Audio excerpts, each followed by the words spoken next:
নিশ্চিতভাৱে যাক আমি পাৰ্লামেণ্টলৈকে যোৱাটো জৰুৰী বুলি ভাবিছোঁ তাক আমি সমৰ্থন দিছোঁ। কিন্তু আমি কংগ্ৰেছক ভোট দিবও কৈছোঁ।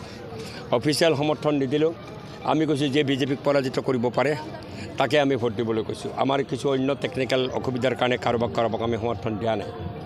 সেইকাৰণে আজি গৌৰৱ গগৈ আৰু মীৰাৱত ঠাকুৰ গোস্বামীক আমি মুক্তভাৱে সমৰ্থন দিছোঁ। তৃতীয় পৰ্যায়ৰ নিৰ্বাচনত 4খন আসনত যিটো নিৰ্বাচন অনুষ্ঠিত হৈছে আৰু বাকী আপোনাৰ বাহিৰে বাকী কেইখনত কাক সমৰ্থন দিব? আমাৰ কথাটো সেইটো নহয়। আমাক যিহেতু এতে কংগ্ৰেছে কেণ্ডিডেট দি পেলাই বিপদগ্ৰস্ত কৰিছে, আমাৰ ভোট ভাঙিবলৈ চেষ্টা কৰিছে, আমিনো ইমান উপজাচি কংগ্ৰেছক বিৰাট উদাৰ হৈ পেলাই সমৰ্থন জাৰি কৰি থকাৰ কি মানে আছে? অলপ কংগ্ৰেছৰ চিন্তাত পৰক, বুজি পাইছে? আমি চব দিম আৰু কংগ্ৰেছে একো নিদিব। 13টা চিটত কণ্টেষ্ট কৰিব, আমাৰ পিনে ৰসগোল্লা। দুলু আহমেদে কৈছে যে বৰপেটা সমষ্টিটো বিজেপিৰ ওচৰত বিক্ৰী কৰিছে কংগ্ৰেছে। এইটো দুলুকে সুধিব, দুলুৰ কথা দুলুকে, ৰাইজেওতো কৈ আছে সেই কথা, মই নকওঁ।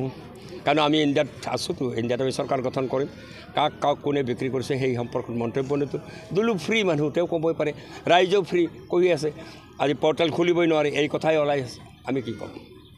এতিয়ালৈকে নিৰ্বাচনী প্ৰস্তুতি কেনে অনুভৱ হৈছে? ধুনীয়া নিৰ্বাচনী প্ৰস্তুতি ইমানেই ভাল যে আমি নিশ্চিতভাৱে জিকিম। আজি এতিয়া কয়াকুছিত যেতিয়া সভা কৰিছোঁ, আমাৰতো আৰু হেলিকপ্টাৰ নাই, হেলিকপ্টাৰ দেখুৱাব নোৱাৰোঁ, পইচাও ইমান নাই, বাছ আনিব নোৱাৰোঁ, পিলপিলিতে আহিছে মানুহ, পইচা ভৰিয়ে আহিছে। এনে এটা অৱস্থাৰ মাজত এই সমাগম হৈছে। এই জনসমাগম ইয়াতে নহয়, মই এটা চামতত যাম, চামততো জমা হওঁ।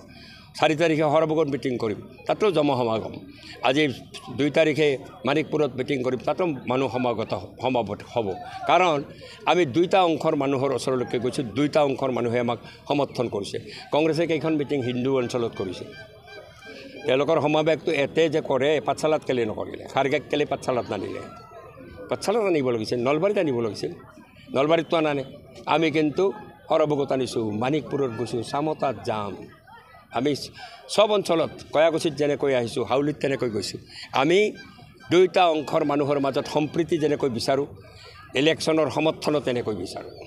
মইতো মুক্তভাৱে কৈ দিছোঁ, ঘোষণা কৰিছোঁ, বৰপেটা সত্ৰ মহানগৰীক ৰেল লাইনেৰে সংযুক্ত কৰিব লাগে। সৰভোগ বা বৰপেটা ৰোডৰ পৰা বৰপেটা হৈ পেলাই আমিনগাঁৱলৈকে এটা বিকল্প ৰেল লাইন লাগে। আমাৰ যিটো ষ্টেট হাইৱে আছে আমিনগাঁৱৰ পৰা লেংটিচিঙালৈকে, সেই ষ্টেট হাইৱেটো নেশ্যনেল হাইৱে হ'ব লাগে। বৰপেটা জিলাত বিশ্ববিদ্যালয় নাই, এখন কেন্দ্ৰীয় বিশ্ববিদ্যালয় হ'ব লাগে।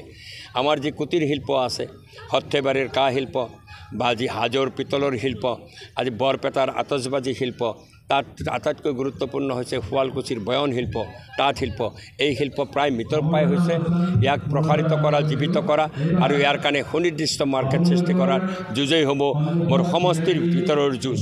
সমষ্টিৰ ভিতৰত আজি বানগৰাখহনীয়াৰ সমস্যা আছে, ৰাজ্যখনতে আছে। তাৰ সমাধান কৰা এটা নিৰ্দিষ্ট সময়সীমাৰ ভিতৰত, তাৰ কাৰণে মই যুঁজ কৰিব লাগিব। 32 লক্ষ কৰ্মহীন যুৱকে পকাই আছে, কৰ্মসংস্থান পোৱা নাই। তেওঁলোকৰ কৰ্মসংস্থানৰ বাবে ৰাজ্যখনত যাতে উদ্যোগীকৰণ হয়, তাৰ বাবে আমি যুঁজ কৰিব লাগিব। কৃষকৰ মাটি জলসিঞ্চন হোৱা নাই, মাত্ৰ 14% জলসিঞ্চন হৈছে। এই মাটিত জলসিঞ্চন কৰাৰ কাৰণে আমি চেষ্টা কৰিব লাগিব, বাধ্য কৰাব লাগিব কেন্দ্ৰীয় গভৰ্ণমেণ্টক।